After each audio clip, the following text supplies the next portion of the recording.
Delano, now on Bounce, you know, some of you may not be able to get enough of red velvet cake, especially if it's made right. Brandy Jones of Honey Butter Bakery, once again here with us to show us how to make this classic recipe. Where do we start?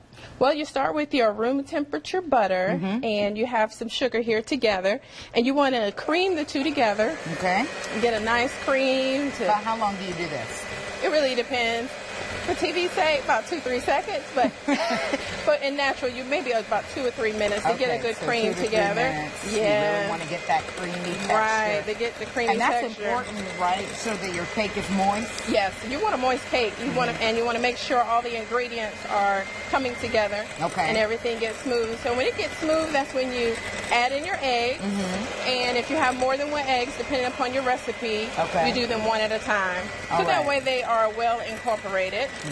Now, why would you have more than one egg if you're making a large batch? That's right. Okay. So if you want to do 2 or 3 cakes at a time, that will help. It's starting to cream up. Yeah, it's getting that yellow color in there. All right. So we're going to add our red color in here. Because that is what makes it red velvet. Yes. That special sauce. So how much is that? This is about 1 ounce. 1 ounce. 1 ounce of red velvet. That is important. That's very important. I mean, and the mixer is kind of your friend with this recipe. It helps a lot. It does help a lot. And you'll find different people, you'll see different recipes, say blue velvet or yellow velvet. All they're doing is just changing the food color. Just changing the color. Right.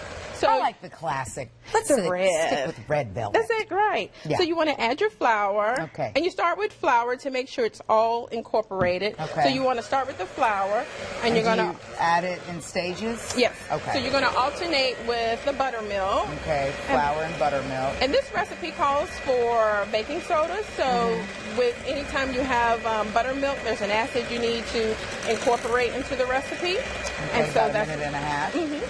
And then you want to add the remaining flour. Okay, how much flour is that? This is about 1 cup of flour. Okay, and how much buttermilk? About 1/2 cup. About 1/2 cup of buttermilk, okay. And you already had the baking soda in with the flour, Oh, that's what we're doing next. Oh, that's what we're doing next, yes. Okay. Oh, that's all right. So we want to add the flour last to make sure we well incorporate it. Okay, so adding it in stages. Yes.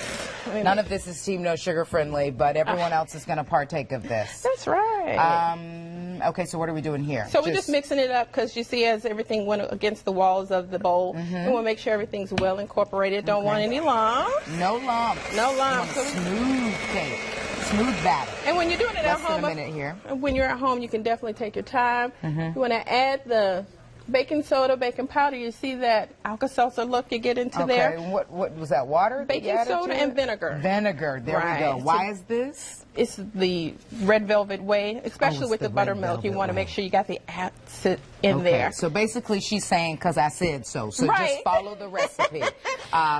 Okay, so then we're going to... So you well incorporate the two together to make sure it's well in there. Scoot it into these pans. And we're breaking this up in 2 parts because we're going to show you... how to make it.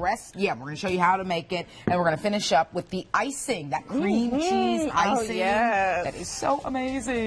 Of course, I'm going off of memory. So Brandy's going to be back in just a little bit with the second half of this bad boy. Don't go anywhere. WBTV News on Bounce continues right after this.